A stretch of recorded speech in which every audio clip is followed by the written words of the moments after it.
Nimeongea na wagonjwa takriban 17. Wale wa akina mama wote waliojifungua. Wote nashukuru wamesema wamepokelewa vizuri. Sijafahamu kama unakuja. Ila Okay. kiukweli huduma zao ni nzuri. Wamepokelewa vizuri. Utafikiri private. Utafikiri private. Huduma zikoje? Huduma namshukuru. Huduma ni nzuri. Kwanza mimi nimekuja peke yangu. Nimefika hapo nimepokelewa, nimekutana na madaktari wengine pale nje sana hivi nilikuwa naumwa uchungu.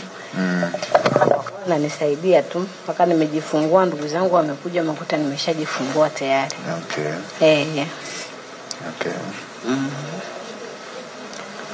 Maana nilikuja tu mwenyewe. Kuja tu mwenyewe. Sina mtu yoyote. Maana uchungu umenishika nikajibeba nikaja mimi kama mimi.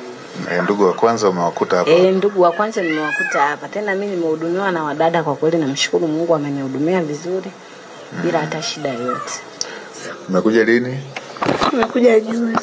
Juzi. Umepokelewaje?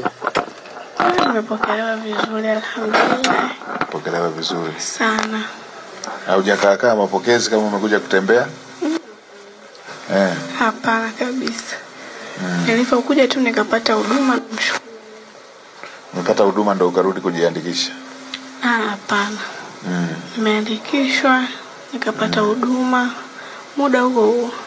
Muda huo. Okay. Nilipokelewa vizuri. Pokelewa vizuri.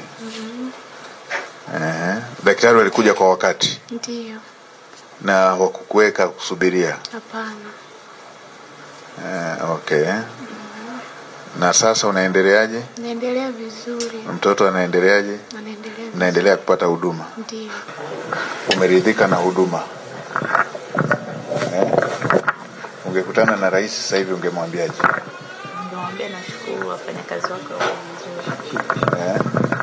Wafanyakazi wako wako vizuri. Wako vizuri? Ndio ungemwambia hivyo? Ndio. Haya basi nitamfikishia salamu. Haya nashukuru. Haya asante sana. Nimefurahi. Kaka dada? Dada. Umepokelewaje? Namshukuru Mungu nimepokelewa vizuri. Jana nimekuja mida ya saa 10. Lakini namshukuru Mungu ndani ya risali moja tu alipokuwa amenisimamia nikajifungua. Ndani ya risali moja. Haujasimamishwa foleni nenda shuka panda shuka? Hapana, yani hata mafaili wasema tutajaza tu, ngoja tukuhudumie kwanza. Safi sana. Na huduma inaendelea vizuri? Namshukuru Mungu hatuna changamoto yoyote, tumepata chanjo asubuhi mapema tu, tunashukuru. Uko na furaha na uko na amani moyoni? Sana. Okay. Asante sana, asante sana. Ndivyo tunavyotaka. Hiyo ndio kiu ya Dr. Samia. Anataka wananchi wake wapate huduma bora. Manake hicho ndicho anachokeshea kila wakati. Kwa nafurahia kupata hiyo feedback. Nashukuru. Ungekutana naye leo ungemwambia nini Mama Samia? Ningempongeza sana kwa sababu kafanya kazi kubwa. Tumepata huduma kwa wakati kwa kweli. Wamejitahidi kutegemea kwanza. Mimi mwenyewe sikutegemea. Kwa muda nilokuja na muda nilojifungua, yani hata kama ukimwambia mtu alionileta anashangaa ndani ya risali moja wako nje, lakini kapata mtoto kwa sababu ya uangalizi wa karibu.